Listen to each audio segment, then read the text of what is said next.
ನಮ್ಮ ನಿರೀಕ್ಷೆ ಒಂದಿರಬಹುದು, ಆದ್ರೆ ಜನಾದೇಶ ಮತ್ತೊಂದಿರುತ್ತೆ.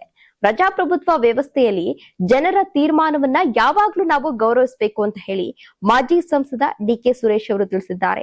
ಬೆಂಗಳೂರಿನಲ್ಲಿ ಮಾಧ್ಯಮಗಳೊಂದಿಗೆ ಮಾತನಾಡಿದ ಅವರು, ತಮಿಳುನಾಡಿನಲ್ಲಿ ಜನರು ಹೊಸ ನಾಯಕತ್ವ ಮತ್ತು ಹೊಸ ರಾಜಕೀಯ ಪರ್ಯಾಯವನ್ನ ಬಯಸಿದ್ದಾರೆ ಅಂತ ಹೇಳಿ ಡಿಕೆ ಸುರೇಶ್ ಅವರು ತಿಳಿಸಿದ್ದಾರೆ. ಪ್ರಜಾಪ್ರಭುತ್ವದಲ್ಲಿ ಮತದಾರರ ತೀರ್ಮಾನವೇ ಅಂತಿಮ.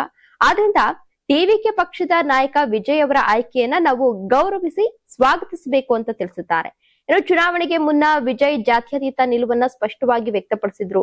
ನಾನು ಯಾವತ್ತೂ ಕೂಡ ಕೋಮುವಾದಿಗಳ ಜೊತೆ ನಿಲ್ಲೋದಿಲ್ಲ ಅಂತ ಹೇಳಿ ಚುನಾವಣಾ ಪ್ರಚಾರದ ವೇಳೆ ಹೇಳಿದ್ರು. ಹೀಗಾಗಿ ಅವರು ಅದೇ ನಿಲುವನ್ನ ಮುಂದುವರಿಸ್ತಾರೆ ಅನ್ನೋ ನಂಬಿಕೆ ನಂಗಿದೆ ಅಂತ ಹೇಳಿ, ನೀವು ಸಣ್ಣ ಆಗ್ಬೇಕಲ್ವಾ, ಅದು ಒಂದು ಉತ್ತಮ ಆಹಾರದಿಂದ ಸಣ್ಣ ಆಗ್ಬೇಕಲ್ವಾ. ಪ್ರತಿದಿನ ನಮ್ಮ ಜೀನಿ ಸ್ಲಿಮ್ ನ ಯೂಸ್ ಮಾಡಿ ಯಾವುದೇ ಸೈಡ್ ಎಫೆಕ್ಟ್ ಇಲ್ದಂಗೆ ನೀವು ಸಣ್ಣ ಆಗ್ತೀರಾ.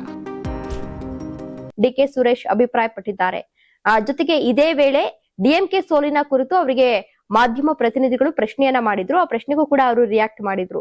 ಜನರು ಬದಲಾವಣೆಗಳನ್ನ ಬಯಸ್ತಾ ಇದ್ದಾರೆ, ಜನರ ಆಯ್ಕೆ ಯಾವತ್ತೂ ಕೂಡ ಸರಿಯಾಗಿರುತ್ತೆ ಅಂತ ಹೇಳಿ ಡಿಕೆ ಸುರೇಶ್ ತಿಳಿಸಿದ್ದಾರೆ.